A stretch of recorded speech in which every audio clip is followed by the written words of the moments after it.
Hi, TikTokers. Pastor Sap here from the Shepherd's Heart AME Church in Royal Palm Beach. You know, we're in the Christmas season, the Advent season, and every year I get a lot of comments talking about Christmas versus Christianity. And so I always respond. This is my first year on TikTok, so I thought I'd respond here. Firstly, I want you to know I truly love Christ.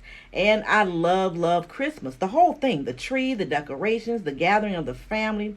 But I also really love the religious aspect of Christmas, the Advent season, which is a season that focuses on the coming of the birth of Christ.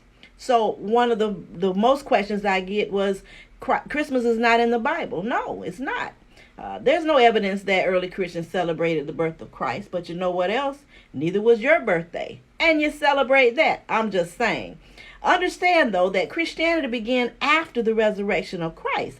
The church as we know it developed way after John wrote the last page of the book of Revelation. So, you know, much of what we do as a church developed over time and custom and culture. It's not in the Bible. So, you know, if we're only going to acknowledge the things that are in the Bible, say goodbye to your cell phones, your microwaves, your zippers, your Ziploc bags, your 4th of July fireworks celebration, Easter, and pants. There were no pants in the Bible.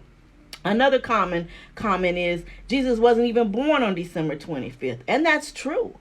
You know what else? The Reverend Dr. Martin Luther King Jr. was born on January 25th. And yet we celebrate him on January 20th. It's no secret that Christ wasn't born in December. If you're familiar with the story about the birth of Christ as it's recorded in the Bible, you know that Mary, the mother of Jesus, her cousin Elizabeth was 6 months pregnant before Mary conceived the Christ child. We also know that Elizabeth's husband, a priest named Zachariah, did his annual service at the temple during a specific time of the year. And it was while he was serving that the angel told him he would finally get a son. So just doing the math, that estimates that Jesus' birth most likely took place in September. So, what? Christ was most likely born in September, and we celebrate his birth in December. So what? There's a reason for that, though. And we're going to go into that at the next word for you.